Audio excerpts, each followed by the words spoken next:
The beard gang. Yeah. By the way, congratulations, Thank you man. so much. Ilikuwaje, how was it? Well, it wasn't easy. We thank God. It was such a tough moment. Campaigning against government.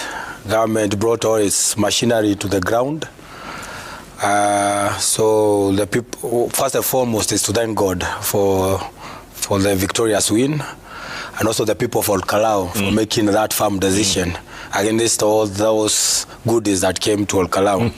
And there were lots of goodies. Lots of goodies. Yeah? Lots of goodies. Mattresses, gas cylinders. Kala. Ilikuwa noma. Watu walikuwa naamka serikali kulala serikali. It was all about goodies here and there. So did you know you would win? Well, elections are very scientific. From the word go, when our MP passed on, there was a poll that was conducted by government, and it placed me at the front. And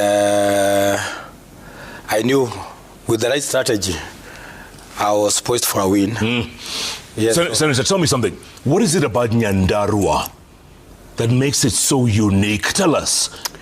Well, thank you, Jeff, and good to see you again. Good to see you. I'm sure you are also excited to see our new MP. That you forgot that since we last met, I have now a new title.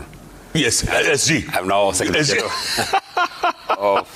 so you want to be addressed as SG? Yeah, it feels very nice to be SG of the largest party that we have. I would say that it was not easy. But I told you when I last came here, I have been in Nyandarua for quite some time. And I know those people. If you remember the last time I was here on a Sunday, it was just the week after we buried our MP. Correct. And it was that day that I told the big man that, of course, I respect him because he should be respected. The only thing is that we should not fear him because there's nothing to fear. I mean, why should we fear him? I told you that we should not fear him. And it has come to pass. I know those people so well. I give you that narrative that those people who are mobilized by government to come to that stadium, they were paid 2,000 each. 6,000 people were sitting in the tents, and they were told that they should not allow me and Rigathi Gachagua to speak. Yeah. But we were, I mean, the men of the moment. We were the men of the match. Because I know those people very well. I had no doubt in my mind that the people of Nyandarua, because Nyandarua, if you don't know, if you read some bit of history, it has produced very great leaders. No. The most famous, J.M. Kariuki. And the most famous. Maybe right? not necessarily the most famous, because the leader of the Baumau movement was Dedan Kimathi. Right. He is right from Nyandarua. So therefore, and if you read the story of the Baumau uprising, it was born and bred in Nyandarua. That was the headquarters of Baumauism that time. So therefore, even now I had no doubt in my mind that the people of Nyandarua who actually in the front in terms of proving to the nation that it can actually be done. I'm very grateful about what happened in Kalou. I have been there. I was there for 60 days. I just came back from Kalou today. Not because I had any doubt in my mind that I would vote for our candidate, but because we needed to encourage our people that they should come out and vote. And there is a lesson, a very big lesson that we have come with from Kalou. And a message to the people of Kenya that nothing would beat the spirit of a determined population. Nothing would beat the spirit of a determined population. Yeah. Let me tell you, Jeff, because I was in Kalou, a voter who voted in Kalou, 35,000 who voted for our candidate, 86%. And by the way, those guys knew that we are taking them to a single digit because we were very determined to ensure that UDA gets a single digit. Forget about that 13% that they got. And I want to also set records straight. The 5,000 that that UDA candidate got were his votes. Because him, first, he's our son. I think they even went to the same church with Kamau here. Number two, he was working in Keraho's office, so therefore he was a bit known. If it was Kamau versus William Ruto, William Ruto would not have gotten 500 votes. He cannot get 500 votes. So the point that I was making is the lesson that we are coming with from Kalou is, and I was telling him just now when we were on the launch, a person who voted for him woke up having slept on a mattress given by government, covered himself with a blanket given by government, woke up and cooked tea with a gas cylinder that was given by government, bought bread with money that was given by government. In the evening of the day before election, he ate rice and beans given by government. On his farm, there are avocado trees that are growing, given by government, and his son is coming with a train that is has been provided by government. And those of us who come from Mirangini, and we are very privileged. We are moving from this side of Mirangini to the other side. We were using a boat given by government, and we went to vote for Sami Douglas Kamau Waweru. That is the kind of determination that we Sami, let me ask you this. Right. This victory was overwhelming. Let's face it, right? Right. 35,000 to 5,000. Right. But you still, like Senator says, you ate everything the government gave you. Right. That's very unfair. Right. Munakula zao, it wasn't right. Tulikula fair. There's a new thing going in town, saying Yes. there are 4 things that can't be bought with money. Trust, patience, time, and a resident of Kalou. Those are the 4 things you can't buy with money. Yes. Sad to say that it bordered on voter bribery. It wasn't genuine. And people could see the ingenuity, that these people are not genuine in whatever they were doing. Ministers coming, streaming in, people that were not there when we did them. They came with goodies, and we knew that it would last up to 17th. In fact, maybe 15th. And the local people, and maybe the general population, now know that for you to be elected, you don't have to now pile enough amount of money, then go for the campaigns. People now need genuine leaders, people that will promise and deliver. Yes. Yes. By the way, you two are both students of history, so you know this. Kipipiri, 1995. Yes. Remember? September. I remember. Kanu had a very strong candidate. Kanu threw a lot of money into Kipipiri. Right. Kibaki's DP candidate had no chance then. But you Nyandaruans, you turned this thing around. Yes. Kipipiri, in fact, is the current 3 constituencies. By the way, how old were you in 1995? 1995, I was 9. 9 years old. But I still remember. How old were you? Of course, I was young. I was 4. Guy. Look at 4. I was 4. Yeah. I was 30, man. Hey, jeez, man. And you still look dirty. So anyway, yes. You're telling us about Kipipiri. It was 3 constituencies. Ojorok, Yeah. Kalou, where we are, and now Kipipiri. It was 1 constituency. There's a guy who was in Ford Asili from Kinangop. He was the one poised to win, but he took his papers late to ABC. That time ABC was ECK. ECK, correct. It was in Nyeri. Yeah. So he was barred from Vine. Kimani Wanyoike. That's how Paul Gidiomi, now the DP candidate. Yes. Everyone pushed their support towards Gidiomi. John Maina was from my area, Kalou. The Kanu guy? Yes, and the one who had passed on Moshemi also is from a place called Tumaini in Kalou. And the same thing, electricity posts. I remember in our village, Huruma Hapo Chini, so many posts. There was no electricity then. Posts were brought in numbers. That time Jirongo had already started 1992, the 500 shillings note. Yeah, ile Jirongo. Yeah, ile Jirongo. Kuna peanwa sana kina wazee wetu, our fathers would go for those money or that money. And at the end of the day, it was the statement on Taifa Leo was Moi, Aonja, Pilipili, Kipipiri. You remember that headline? Moi, Aonja, Pilipili, Kipipiri. Yes. In our home, we had coined a new one in our mother tongue. We said it will be Ruto, Korutuo, Buruguto, Karau. Gentlemen, hold that thought. I love that conversation. The Goonism in that election, Senator. The Goonism. Let me say this, Jeff, and by the way, the Honorable Member of Parliament for Kipipiri, Wanjiko Moya, says hello, and she says that she was there in 1995. Now she's the Member of Parliament. She was there in 1995. She was not voting though, but she was there. She says hello. Now, there are 2 or 3 lessons that we pick from Kalou. Number 1 is that determination of a population. You know, that kind of determination. I wonder whether you saw a woman maybe in her 50s or 60s, facing a goon with a gun, and told that goon in Kikuyu, if you are circumcised, shoot at me. And I mean, a woman of that age, that shows resilience. So one lesson that we carry from Kalou that should be or should be what we are carrying to 2027, is that on any election, any day of voting, we shall call it Democracy Day. Nothing else will happen that day. You vote, and it's not just voting. You vote and protect your vote. Just imagine if our people had gone home. Those goons were not meaning any well. But our people really fought blood and sweat, and they ensured that they protected the vote. They were being shot at, and they can't leave the polling station. I saw it in St. Joseph, in a polling station called St. Joseph.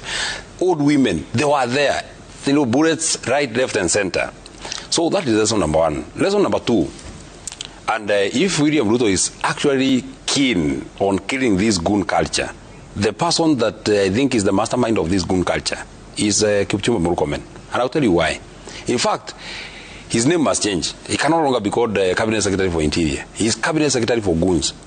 I have every reason to believe that he's Cabinet Secretary for Goons. I'll tell you why. A day after the election, he said that we have had one of the most peaceful by-elections. One of those peaceful by-elections that are being referred to as peaceful by-election.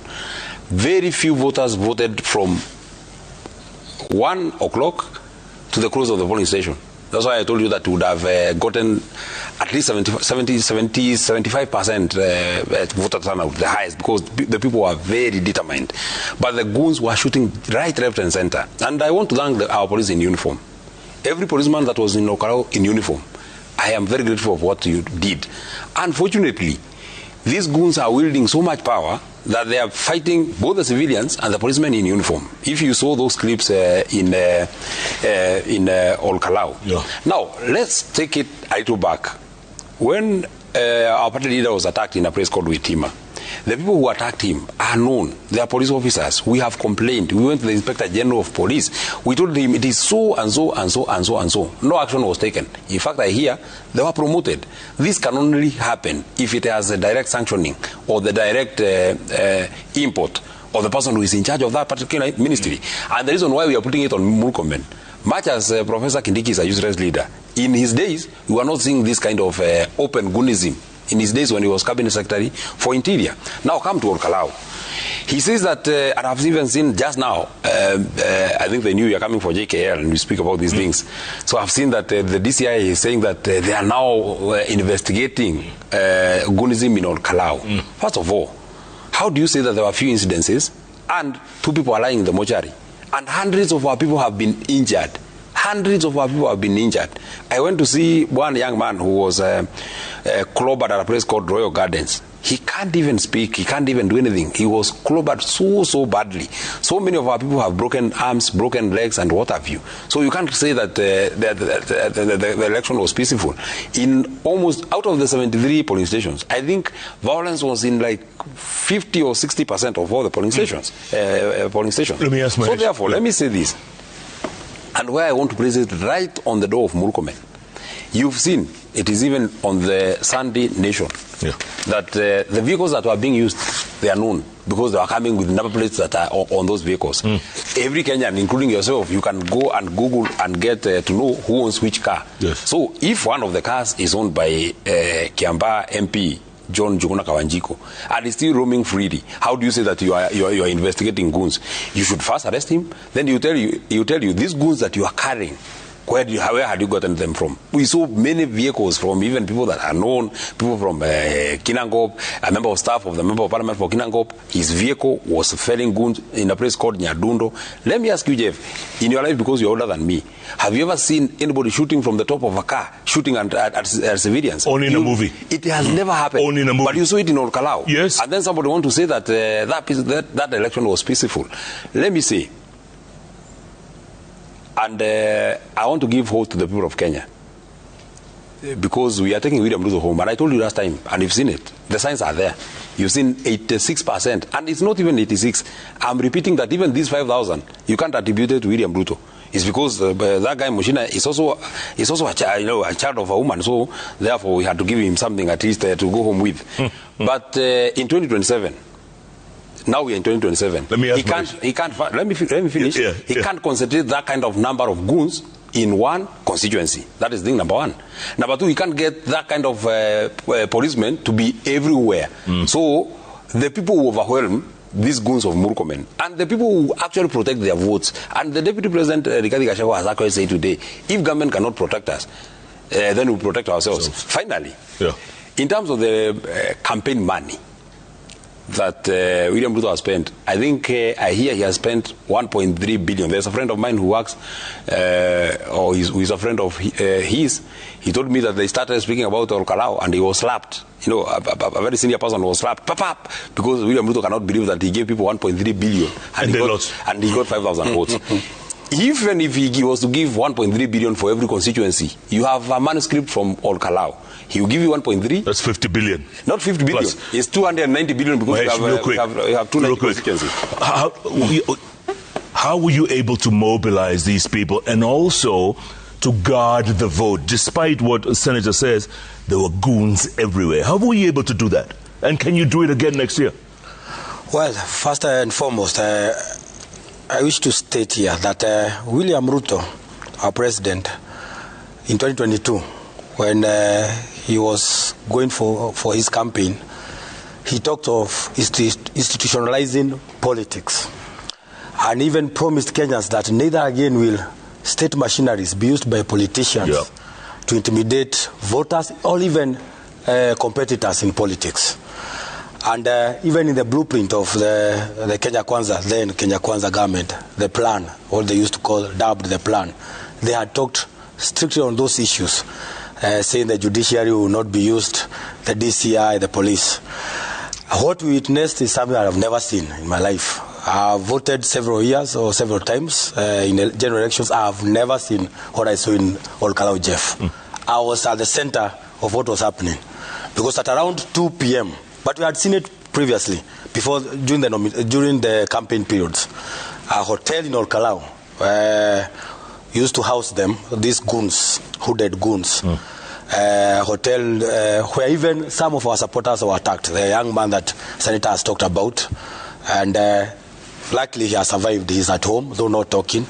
We lost 2 men, and one of the most bitter ones that I've seen featured at Citizen, Gakinya, is a truck driver, leaves Arusha, comes to Nairobi, takes a matatu to Kalou, even pays a friend to give him his position so that he votes and get back to his truck. When he's exiting, the hooded gangs come. Well, you have asked a very important question. We are an agricultural center. People don't know how to fight in Kalou. In fact, in politics, we only engage on verbal issues. This was the first one. But people rose against these rogue goons. First, we barricaded the roads. We ensured that because they were moving with vehicles, Prados that you've seen, and Subarus, and there was some pickups, we ensured that we barricade most of the main roads so that their movement would be restricted. Even people fell trees. People were offering to fell their own trees. Women put stones on the roads. And whenever they would chase or try to enter a polling station, people would come en masse and they would exit. They wanted to occupy mainly around 4 or 5 police stations when they saw that things were not going their way, so that the election results are not announced, and then we are given more time by ABC. But I have to commend the uniformed police. Though they had orders to stand down, whenever they appeared, those hooded people, they stood down and allowed them to enter the police station, the polling stations.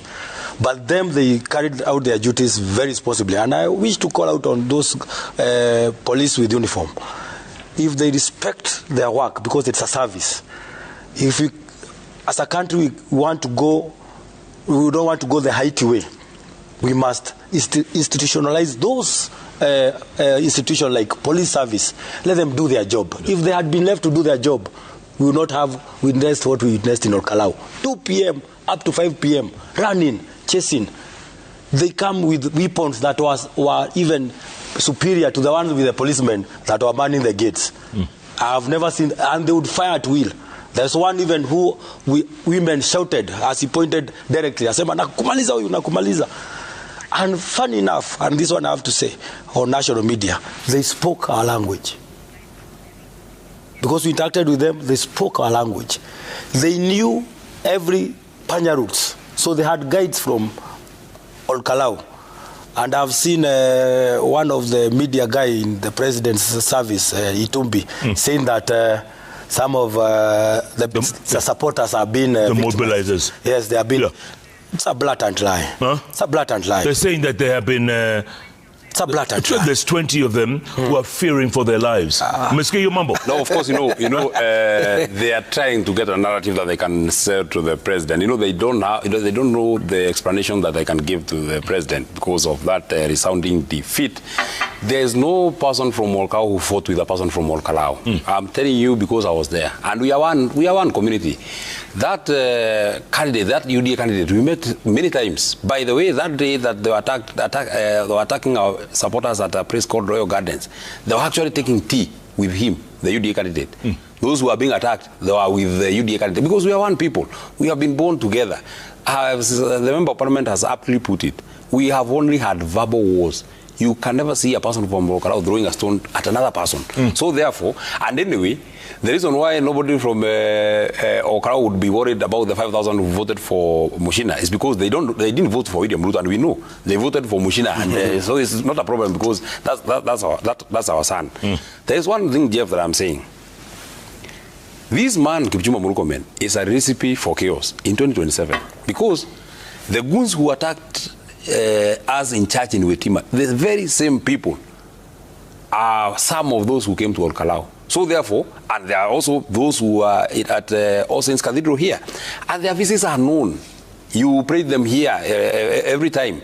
We have given their names to the Inspector General of Police. So this is just a special school that he has outside the main National Police Service. How therefore would you say that you are Minister for Interior or a Minister for our own internal security, and you are running a parallel militia that is meant to deal with other people politically? Because you see, there was no threat of any nature in Olkalau. But in fact, 2027 will be ugly.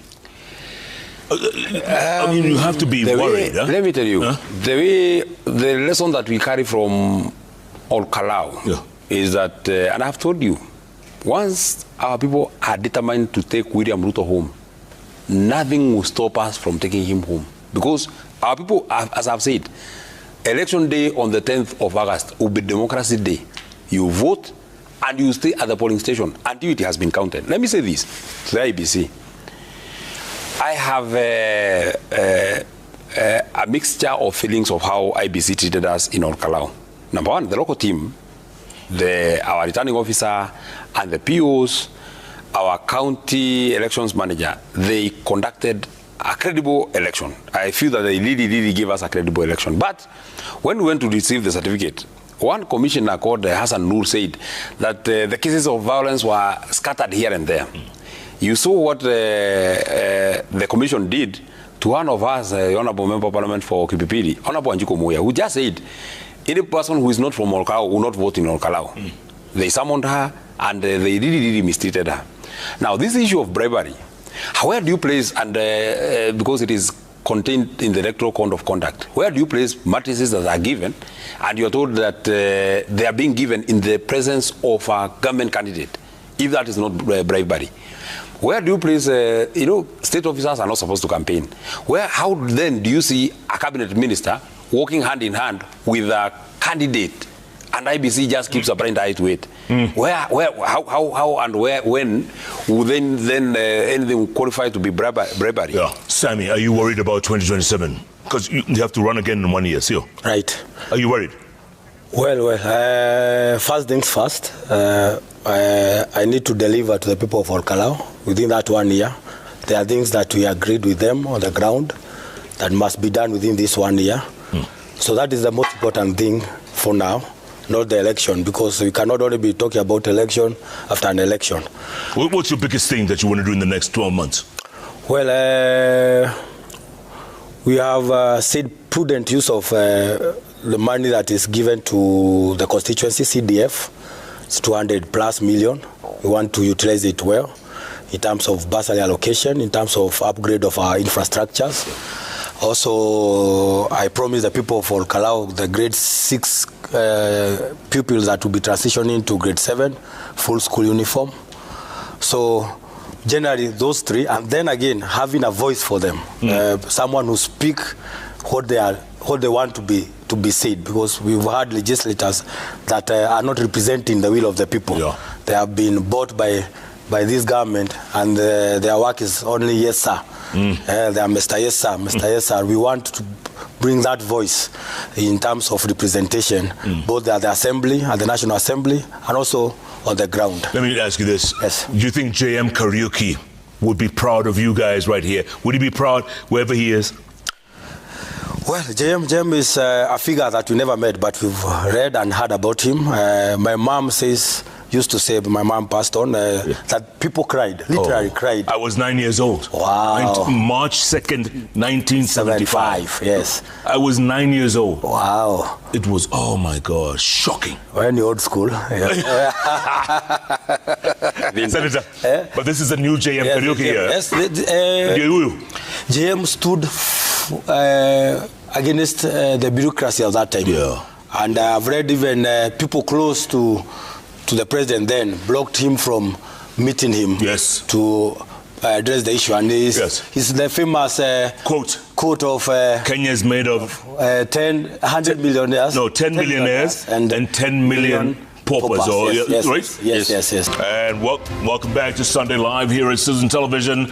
In the house today, Secretary General DCP, Senator from Nyandarua County, John Methu, the mastermind of what happened in Kalou the other day. And right next to him is the young man who won that by-election, Sammy Ngotho Kamau. He's the MP-elect of Kalou County, or constituency in Nyandarua County. Lots of questions, folks, lots of feedback. I know you guys want to go and watch the World Cup, but real quick, my good friend, Fred Arunga, he's just said, Senator Methu, congratulations on the Kalou victory. He also said, congratulations, Sammy, on your election. He says, you have demonstrated that you can mobilize, organize, and deliver. How do you intend to translate that political instinct and grassroots energy into a broader national agenda? That's what Arunga is asking. I wish you asked me that question that you asked Sammy. What do you think about 2027? And I would have answered. My preoccupation in my mind, and I told you last time that I was here, I never even think about what I'll be in 2027. Yeah. What is in my mind is how William Ruto will go home. What preoccupies my mind, Jeff, is how William Ruto will go home. And I told you why. If you get a bad parliament and a good president, the country will stand. If you get a bad parliament, I mean, people who are just people, useless guys here and there, it's okay if you have a good president. If you have a good parliament and a bad president, this bad president will influence this good parliament. Because like this parliament that we have now, everything about it, they just say yes, sir. Even things that they think are not, they are not making any sense. Now, you were running this story about Ebola, that they want to build a quarantine center in Kenya, in Nanyuki. And members of parliament from that region do not even have the spine to say that, no, let these patients go to their country. Let these people be contained where there's an Ebola outbreak. Where are you bringing them to Kenya? They can't say no, because William Ruto is running after these 2 or 3 billion that is being given by the Americans.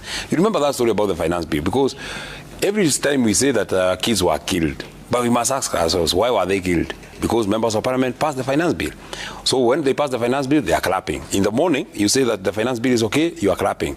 In the afternoon, William Ruto refuses to assent to it, you are still clapping. So you are just crappy, you are just useless, you are just nothing. Because you don't have a mind. It's what William Ruto tells you. If William Ruto tells you that Ebola is okay, you just say it's okay. You know in your heart that Ebola is a very dangerous disease. But if it is William Ruto who has said, then you say that it's okay. So it's not about whether somebody will be re-elected. It's not about whether I will be re-elected. It's not about Rigathi Gachagua, Jeff Koinange or anything. Is that first we have to remove William Ruto.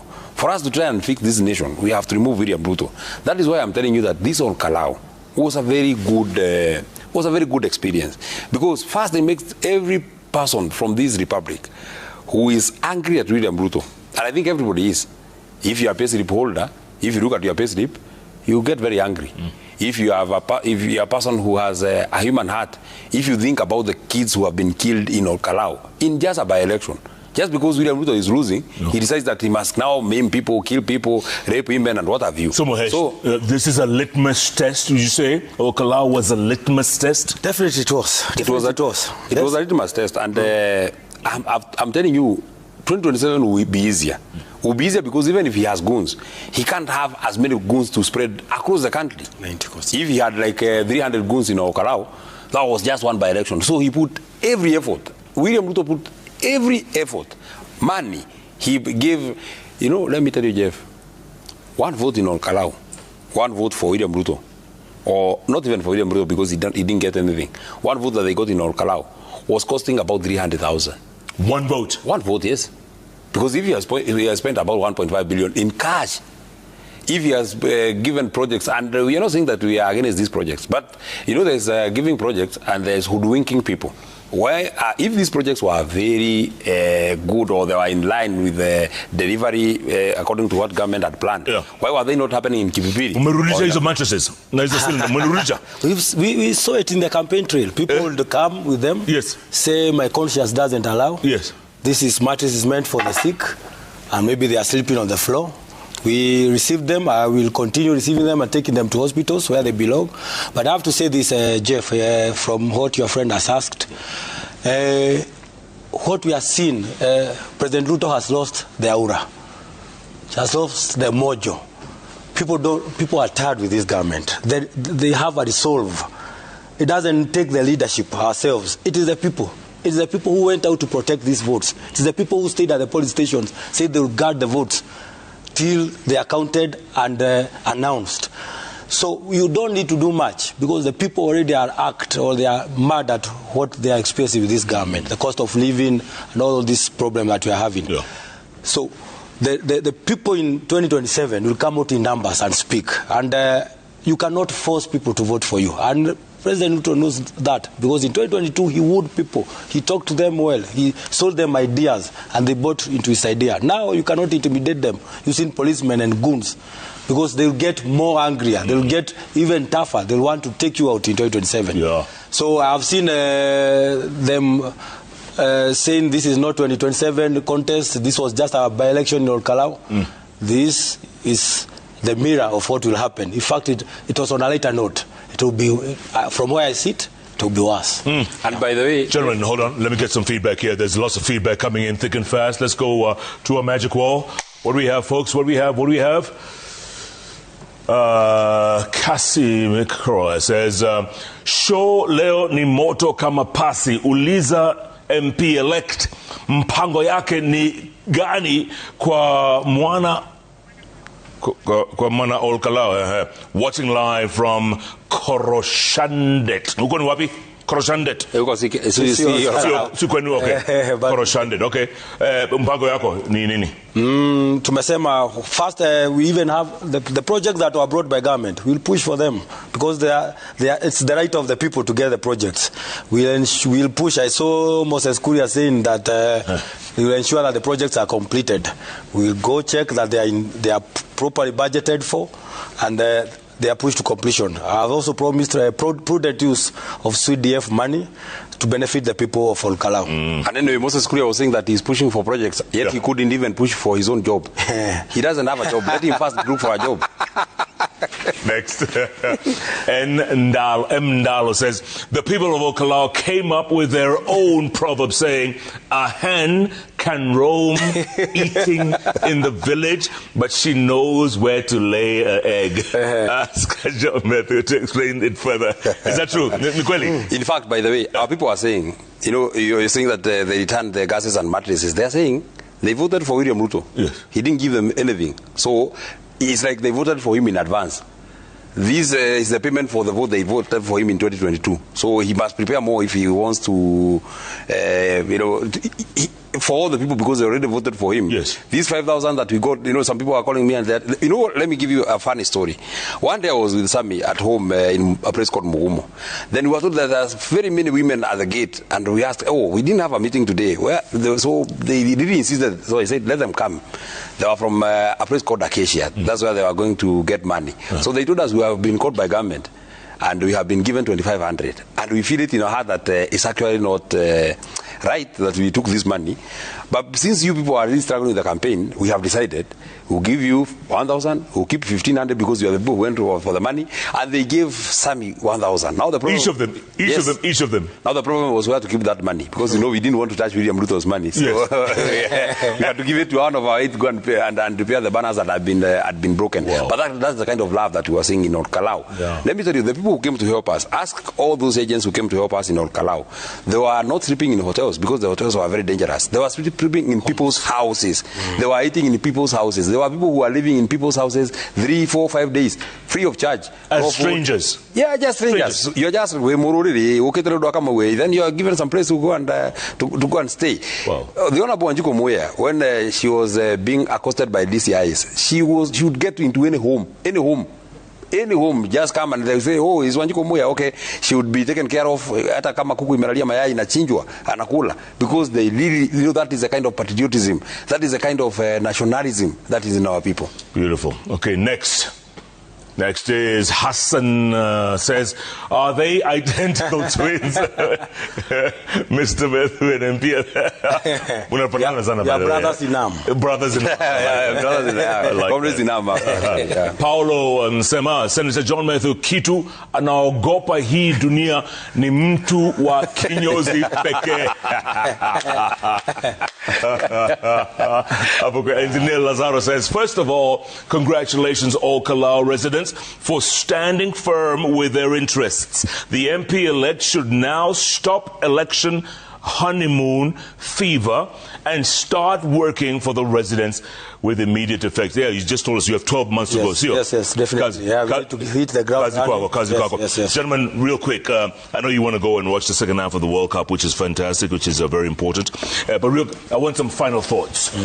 You first MP-elect, going forward, what do you tell the people of Kalou who are watching you right now? Well, first of all, I want to thank the people of Kalou for their resolve and standing firm, and for electing me with such a huge margin, that 5,000 votes was no mean feat. I owe it to you. From what you even listened, people had already thrown me under the bus, saying I was not old.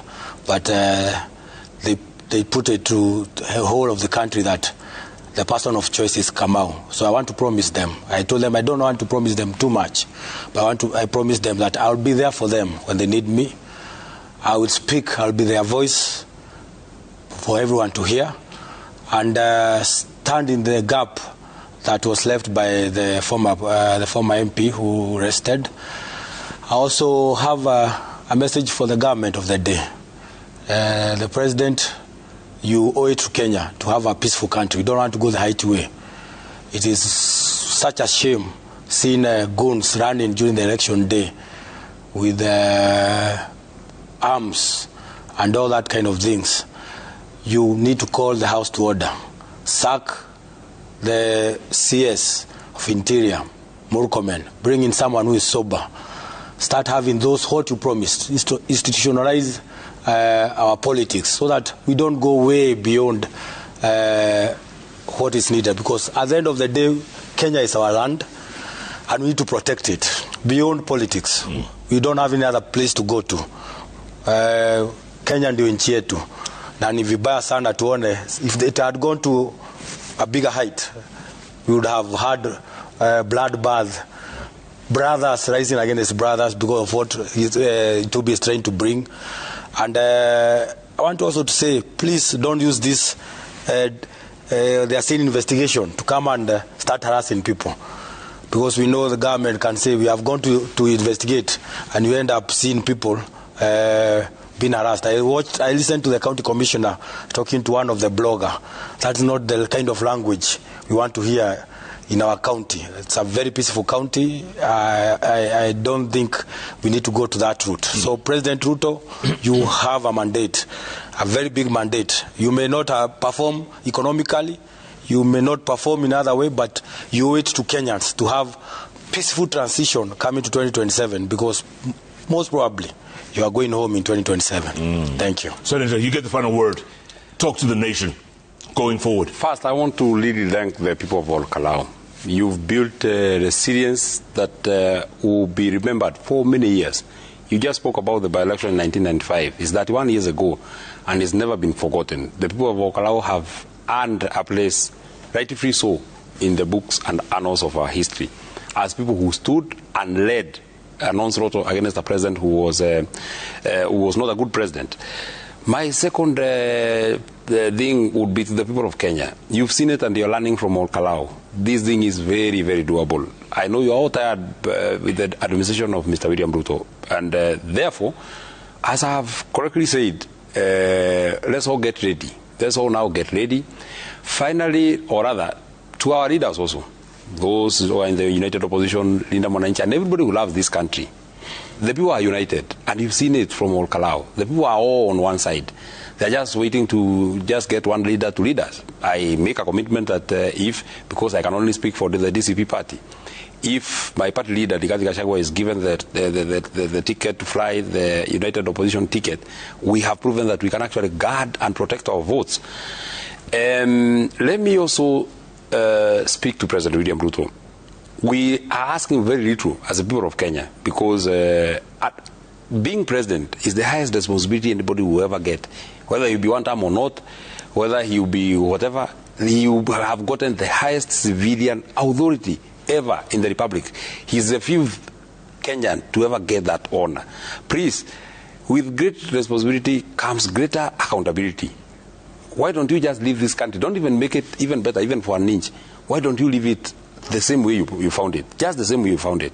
Because before you came in, we were not seeing goons raining havoc everywhere. Peace is the first and the most paramount gift that anybody would give to a country. You saw goons barricade the Thika superhighway. It has never happened in the history of this republic. At Pangani, where they are blocking the road, Muthaiga police station is like 200 meters. Pangani police station is like 300 meters. It has never happened. I know you really hold dear people from your prioritization to hold very key security dockets, but you have competent people.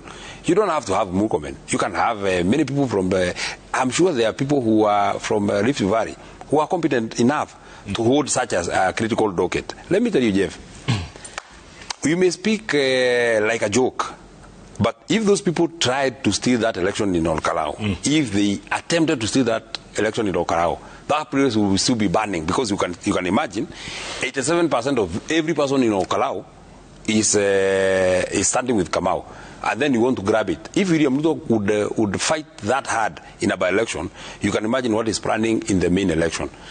I want to finally speak to anybody who wants to run, more specifically in our region and all the other regions. You saw, and I'm now speaking as the Secretary General of the party, you saw that we conducted a free, fair, credible, accurate nomination, and that is the determination that we have. Because that party is the most popular in our region and in many parts of the country. So therefore, we know that the nomination will be a matter of life and death. We are committed as a party to ensure that we give the people who will be running on our party a free and fair nomination. Do not fear to go to a nomination. Yeah. This young man here was insisting that he doesn't want to go to a nomination. And I told him, you have to face the people. Because once you get a ticket, then you become member of parliament. So therefore, is for everybody to agree to go for nominations, and for us as a party is a commitment that the nominations will be free and fair. Final thought. It's always dark when it's just about dawn. Our people, we just want, in fact, we are now counting days. We are now ticking days, ticking days, ticking days, ticking days. William Ruto is a very dangerous animal, and we have to hunt him down from all directions. We want the people of Western to unite and help us hunt him down from that side. We want the people from the coast to unite and hunt him from that direction. Rigathi Gachagua will be leading us from Mount Kenya to hunt him from this direction. Fred Matiang'i will be uniting with the people from Gusirand to hunt him from that direction. Sifuna and George Natembe will unite from the Western, and Cleopas Marara, they will hunt him from that direction, because he's a very, very dangerous animal. And I'm sure that we even get patriotic Kenyans from Rift Valley who help us hunt him down. When you're hunting a dangerous animal, you don't hunt from the same direction. Let's hunt him from every direction. And when it is election day, once you vote, you don't go home. You know, our county commissioner was telling us, vote and go home. Vote and go home where? Who are you going home where? You're not going home until the first person to go home will be William Ruto. All right. The rest of us will remain in the polling station until we are sure that the votes have been counted and they have been tallied and they have been written that William Ruto has lost. Senator John Methu, thanks so much. DCP Secretary General. Yes, sir. New title. Yes. MP-elect Sammy Ngotho Kamau. Thanks, congratulations on your win. Thank you so much. And good luck going forward. Thank you so much. Thanks so much for your insight. The Beard Gang is in the house. By the way, what's the score in the World Cup? Anybody? 0-0 first half? 33 minutes? Baduk tuna time. Thanks so much for being a part of Sunday Live, folks. Really appreciate your time. Remember, if it's Sunday Live, it's all happening right here on Citizen Television. Let's do it again next week, same time, same place. What do you say? What do you say?